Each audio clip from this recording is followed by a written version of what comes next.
The news of the world, Wednesday, February 25th. Once again, Columbia's correspondents in world capitals and in the fighting zones in the Western Pacific are ready to give you the latest news direct by shortwave radio. This morning, we shall call in London, Los Angeles, and try to bring a direct report from somewhere in Java. In addition, Harry Marble will report on the news at points not covered by our direct pickup. But first, here are the highlights. Allied warplanes have gone into action over Macassar Straits again. 2 enemy transports were sunk. A third Jap transport was sunk elsewhere. Fighting continues on Bali, Sumatra, and Timor. Japanese raiders appeared over many points in Java and again raided Port Moresby. Now, Harry Marble. In just a moment, we will call in Java, but first, the news in Russia. Russian troops were declared officially today to have crushed Germany's 16th Field Army. The Soviet forces surrounded the Germans in the Stalia Russa sector 10 days ago. When the Nazi commander refused to surrender, the Red Army attacked. A special high command communique this morning declared laconically that a few days ago, the operations were concluded.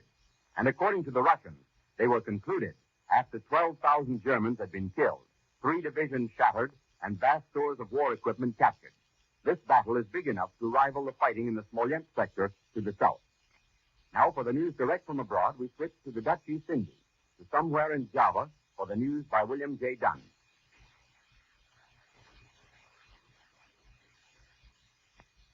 This is Java. Enemy bombers varied their anti-airport campaign in Java yesterday with a prolonged attack on the harbor at Tanjung Priok, waterfront suburb of Batavia, according to tonight's communique of the NEI fighting forces. The attack was carried out by 16 planes, which came over in formation, and when forced to break formation by Dutch anti-aircraft fire, returned to the scene in small groups and carried out their attacks individually. Although the attack lasted for approximately an hour, the communique says damages and losses were small, as nearly all of the bombs dropped into the water. Actually, there was very little shipping in the harbor at Tanjung Priok yesterday, nor has there been for the past few days. Batavians are still unable to understand why the Japanese delayed this long-expected attack so long, because an air raid timed to follow the evacuation of Singapore could hardly have failed to result in enormous losses. The same might have been said in the first 2 weeks of war in Rangoon, when I personally inspected millions of dollars worth of war materials for China and Burma, piled 2 to 3 stories high along nearly 2 miles of docks. By waiting more than 2 weeks to make their first attack on Rangoon, the Japanese gave the Allies time to disperse by far the greater portion of this invaluable war material, or started on its way up the treacherous Burma Road. Yesterday's attack on Tanjung Priok was followed immediately by an attack on an aerodrome in the same vicinity, but burning gasoline drums are the only damage reported. The Dutch also announced an enemy attack on naval objective near Surabaya, but very little damage resulted. Yesterday's air activities over various parts of Java resulted in 1 Japanese fighter and 1 Japanese bomber known to have been shot down, while 3 other fighters and 5 of the bombers are believed to have met the same fate. The communique explains that the peculiar terrain of Java makes it very hard to trace destroyed aircraft, which reach the ground at remote locations, and only planes actually traced are reported destroyed. Not all the news from Java tonight is unpleasant from the Allied point of view. The destruction of 3 enemy transport ships by Allied planes in the course of actions against Japanese concentrations near Macassar was announced today. This is the first time that Macassar, or any of the more important points in the outer provinces, has appeared in any communique in more than a week, and would tend to indicate that resistance to the enemy at these points is now confined to aerial action. Allied aircraft attacked an aerodrome in the vicinity of Palembang and bombed 3 enemy planes on the ground, setting them afire. There is no announcement of air activity over Java during the past 12 hours, but formations of enemy bombers were sighted at several points in West Java, and attacks on an airport in that vicinity resulted in slight damage. There were no casualties.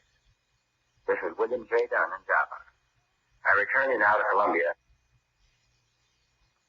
And now for news of our own West Coast, we take you to Los Angeles and the report of Byron Palmer.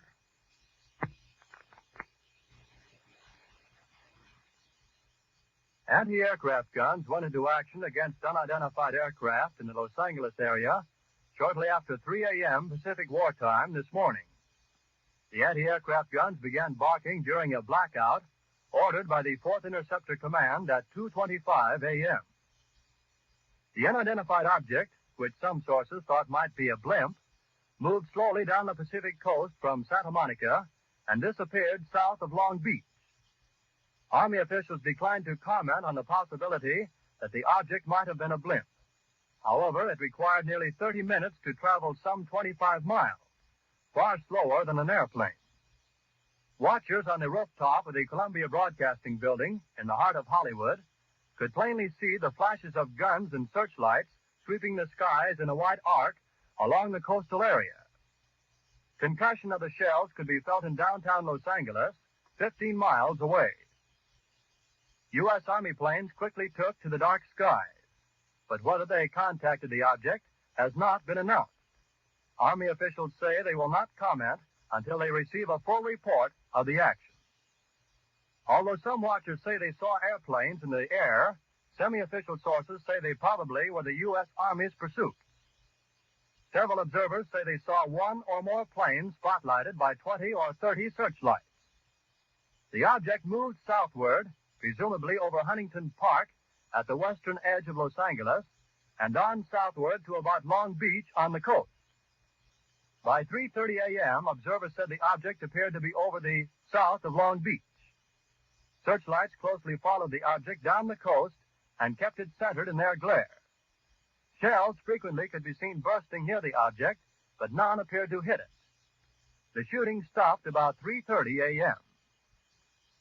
The shooting brought warfare to the front door of this city of 1.25 million population for the first time since December 7th.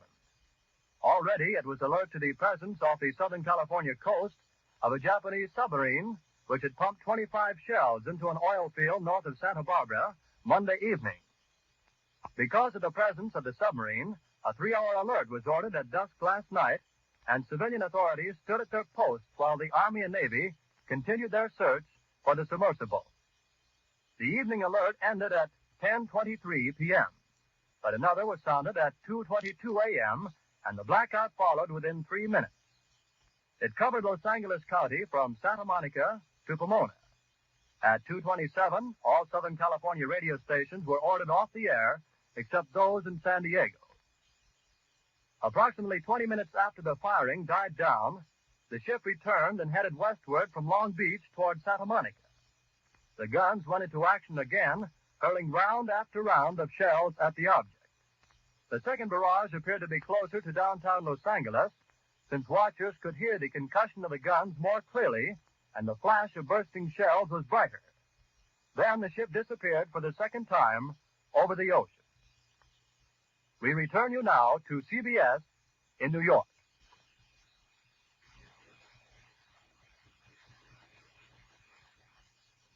And that was Byron Palmer on the West Coast. Next, across the Atlantic, we take you now to London and Joseph Evans, Jr. Good morning. This is London. Despite Prime Minister Churchill's warning yesterday that many months of punishment lay ahead before the Allies could hope for any real victories, Londoners were feeling quite down this morning at the news from Burma. With most of its civilian population evacuated to safer areas in the north, Rangoon, the Burmese capital, was stripped for action to meet the Japanese invaders. Fighting is going on along the line of the Satang River, the British claiming that their forces still hold the West Bank, some 70 miles from Rangoon. The Japanese, however, say that their forces, which have been strongly reinforced, have advanced about 30 miles further and have captured Pegu, about 40 miles from the capital. One of the evacuee trains heading for Mandalay was bombed and hit, but there is no report yet of casualties. Chun King reported that for the third time, Chinese troops have prevented the invaders from crossing into northern Burma from the Siamese border, inflicting severe casualties on the Japanese. There is a determination to hold Rangoon just as long as possible. The governor, Sir Reginald Dorman Smith, having announced that if necessary, the port would become a second Tobruk. The latest news from Timor reveals that more Japanese parachute troops have landed near Kopang. Dili, capital of the Portuguese half of the island, is in flames, and Japanese transports in the harbor are also on fire. A strong Japanese naval force has been observed off Dili. The Japanese raided Port Moresby, New Guinea, again today. Reports of yesterday's raid just received show, however, that damage was slight and that only one person was killed and 5 injured. There is no confirmation in London of the reports that British troops were still fighting isolated actions at Singapore. Churchill's disclosure that more than 73,000 British, Australian, and Indian soldiers had been captured when Singapore fell left little hope that any small group still holding out would get very far against the Japs. The Royal Air Force was in action again last night, laying mines in enemy waters. Although the British communique did not reveal the area, the German news agency reported that the planes were over Heligoland Fight, where the 3 big German warships sought shelter after their daring escape from Brest. During a fighter sweep over France yesterday afternoon, the toughness of the Spitfires was proven again, when one hit a telephone pole in a low-level attack and still came home, with a part of the broken-off pole jammed in the wing. It was piloted by an American, Pilot Officer J.J. Lynch of Alhambra, California, who is a member of a Royal Canadian Air Force squadron. Lynch admitted that his plane rocked more than a little bit after the collision, but said that he hadn't realized it had been such a near thing until he found a piece of the pole after landing at his home airport. No enemy action was reported over Britain. Questions in the House of Commons yesterday revealed that Germany has promised safe conduct for a ship to carry wheat to starving Greece.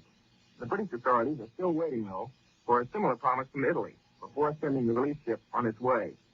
The Greek government in London reported that its people at home were now dying at the rate of 900 a day from hunger and exhaustion. I return you now to Columbia in New York.